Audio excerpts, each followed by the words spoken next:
Rechercher de l'information.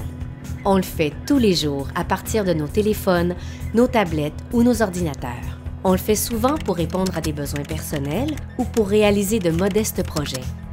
On pense que c'est simple et qu'avec 2 ou 3 mots-clés dans un moteur de recherche, on peut trouver ce qu'on veut.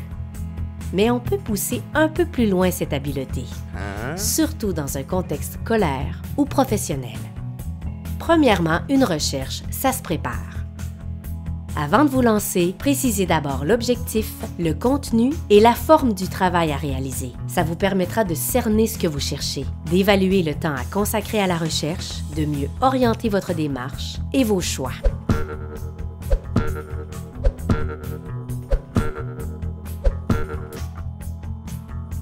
Faites-vous un plan de match. Assurez-vous aussi de bien connaître les ressources et les services disponibles, particulièrement ceux offerts par les bibliothèques. Connaissez-vous tout ce qui s'y trouve? Les collections papier et les collections numériques, les ressources et les outils en ligne, le soutien offert pour la recherche documentaire. Avant de vous lancer, soyez certain de bien connaître ce qui s'offre à vous. Il existe une grande variété de types de documents. Ne vous contentez pas des plus usuels. Tirez profit de cette richesse et assurez-vous d'en connaître plusieurs et de bien maîtriser leurs caractéristiques. Et surtout, choisissez les plus pertinents en fonction de votre travail. Ceux qui conviennent le mieux au contexte, aux thèmes abordés et aux exigences.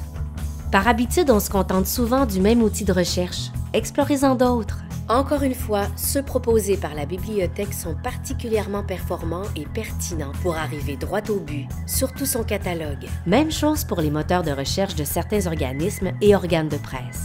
Pour des recherches plus spécialisées, on trouve aussi des fonctions de recherche sur les blogs, les médias sociaux, les annuaires en ligne, les agrégateurs de fils RSS.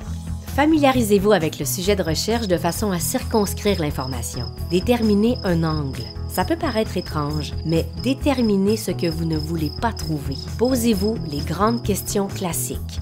Qui, quoi, quand, où, comment, pourquoi? Vous souhaitez établir une ligne du temps?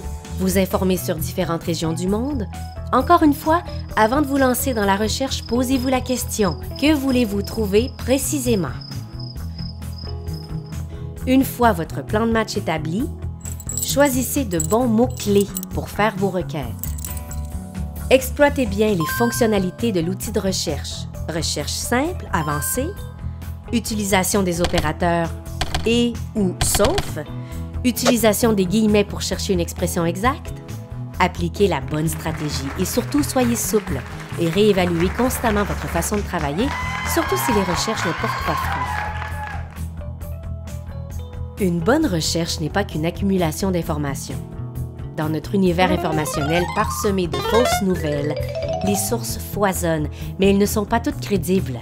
Il est donc nécessaire d'évaluer la qualité de l'information trouvée. Utilisez une grille d'évaluation critériée pour vérifier la validité des sources, leur fiabilité et leur actualité, de même que pour vérifier la crédibilité des auteurs. Il est important de porter un jugement sur les contenus. Comment les informations ont-elles été obtenues? L'information est-elle d'actualité? Et surtout, qui sont les auteurs? Évaluer leur crédibilité, leur lien avec le sujet, leur point de vue et surtout leur objectivité. Ont-ils des motivations personnelles à présenter ces informations? Quel est leur degré de neutralité? Est-ce qu'ils citent leurs sources? En tenant compte de ces critères, il est très possible que vous éliminiez certains résultats de recherche que vous jugerez trop fragiles.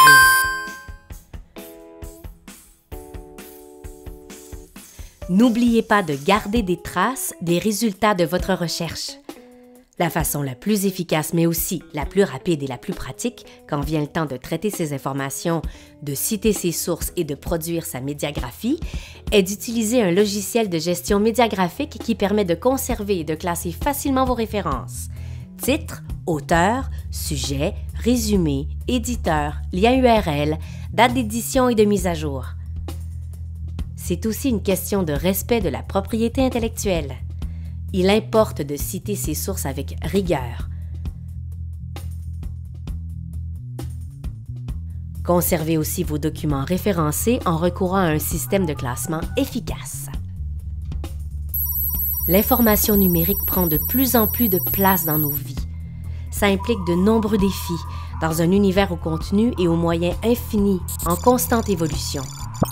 Mais l'usage des technologies procure des retombées incroyables et des possibilités infinies pour trouver l'information, la traiter et la présenter. Il existe une panoplie d'outils et de ressources pour soutenir le processus de recherche. Utilisez-les et développez vos habiletés à les exploiter efficacement. Pour en savoir plus sur les habiletés du profil TIC, visionnez les autres capsules de cette série et exploitez profiltic.ca pour les développer.